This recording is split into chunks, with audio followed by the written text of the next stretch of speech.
Good morning dear friends. आज हम हमारा अध्याय त्रिभुज पर विचार करने वाले हैं, जिसमें आज हम त्रिभुज की सर्वांग समता पर विचार करेंगे। देखिए, आपने पिछली क्लासेस में पढ़ा है कि त्रिभुज क्या होता है, त्रिभुज के कितने कोण होते हैं, त्रिभुज की कितनी भुजाएं होती हैं। तो उन्हीं के आधार पर आज हम त्रिभुजों में सर्वांग समता को पढ़ने वाले हैं। देखिए, त्रिभुज क्या होता है? त्रिभुज तीन सरल रेखाओं से बनी हुई एक आकृति होती है, जो जिसके तीन कोण होते हैं, तीन शीर्ष होते हैं और तीन भुजाएं होती हैं। अब अगर ये इसके प्रकारों की बात करें तो हमारे पास कोणों के आधार पर इनका हम क्या पढ़ सकते हैं, वर्गीकरण पढ़ सकते हैं, और भुजाओं के आधार पर भी हम इसका वर्गीकरण पढ़ सकते हैं। लेकिन आज हम केवल इनकी सर्वांग समता के बारे में विचार करने वाले हैं। देखिए, अगर हमें कहा जाए कि दो त्रिभुज सर्वांग सम है, तो हमारे पास इसको सर्वांग सम प्रूव करने के लिए कुछ नियम है। जैसे कि पहला नियम है साइड साइड साइड। इसका मतलब हमारे पास त्रिभुज की जो सर्वांग समता है, पहला हमारे पास नियम है साइड साइड साइड, यानी कि भुजा भुजा भुजा सर्वांग समता, सर्वांग समता।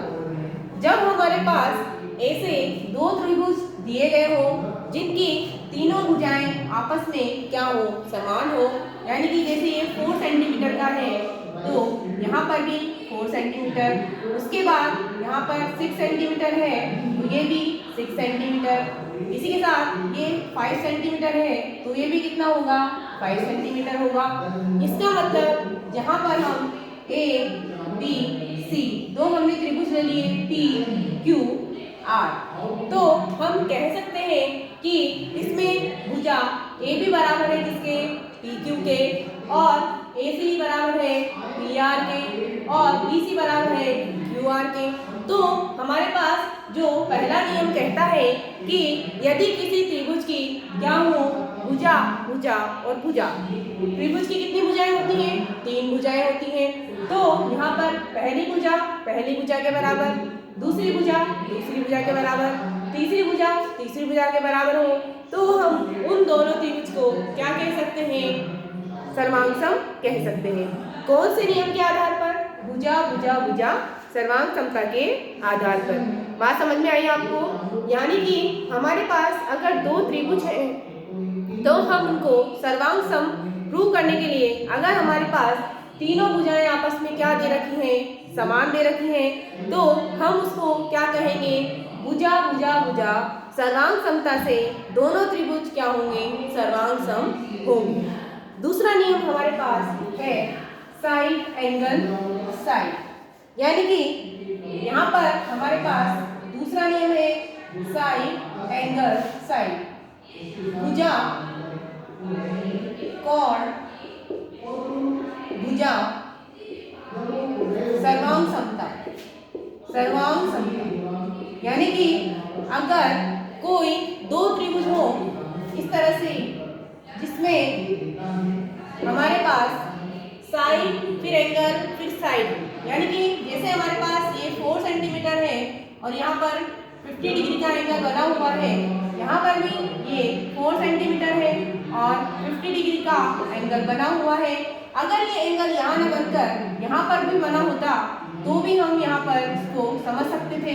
देखिए, यहाँ पर 4 सेंटीमीटर है, ये वाली जो साइड है 6 सेंटीमीटर है, और यहाँ पर भी ये क्या है, 6 सेंटीमीटर। अब हम इसका नाम दे देते हैं ए बी सी। इसी तरह से यहाँ पर है पी क्यू और आर। यहाँ पर हम देखते हैं कि जो दूसरा नियम है हमारे पास साइड एंगल साइड, इसका मतलब जब हम त्रिभुज को सर्वांग सम प्रूव करेंगे तो पहले आनी चाहिए भुजा, फिर उसका आना चाहिए कोण, फिर आनी चाहिए उसकी भुजा। इसका मतलब यह है कि जब किन्हीं दो त्रिभुज की संगत भुजाएं और उनके बीच बना हुआ कोण आपस में क्या हो, समान हो, तो वो दोनों त्रिभुज आपस में क्या कहलाएंगे? सर्वांग सम कहलाएंगे। यहाँ पर हम कह सकते हैं कि AB बराबर है PQ के और BC बराबर है किसके? QR के। यहाँ पर कोण B बराबर है कोण Q के। इसलिए हम त्रिभुज ABC को किसके सर्वांग सम कह सकते हैं? त्रिभुज PQR के। इस तरह से हमें यहाँ पर प्रॉपर्टीज लगानी है।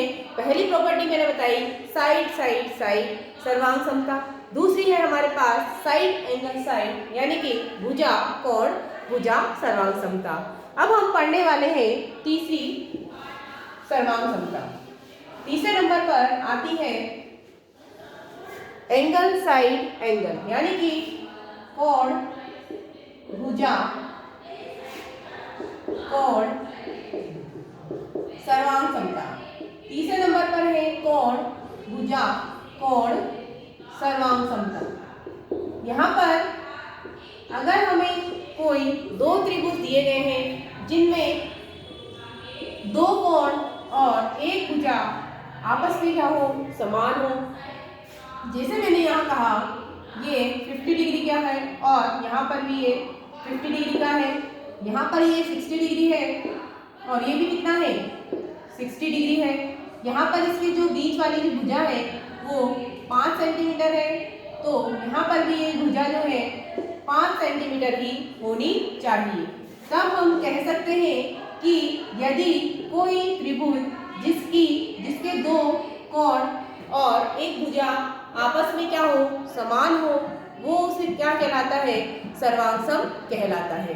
ठीक है, यहाँ पर हम इसको बोलेंगे एंगल साइड एंगल प्रॉपर्टी।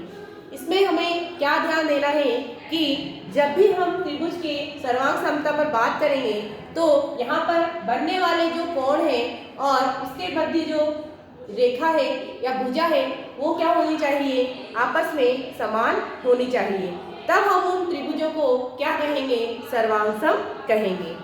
अब है चौथा नियम हमारे पास समकोण भुजा कर्ण भुजा। यहाँ पर है चौथा नंबर समकोण कर्ण भुजा सर्वांग समता।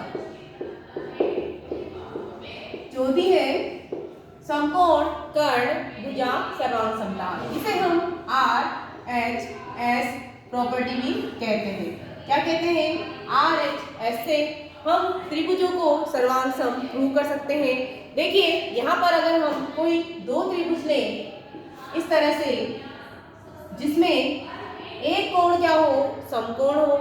जैसे कि यहाँ पर 90 डिग्री का कोण बना हुआ है और यहाँ पर भी क्या है? 90 डिग्री का कोण बना है। यहाँ पर इसका आधार 4 सेंटीमीटर है और यहाँ पर भी आधार कितना है? 4 सेंटीमीटर है।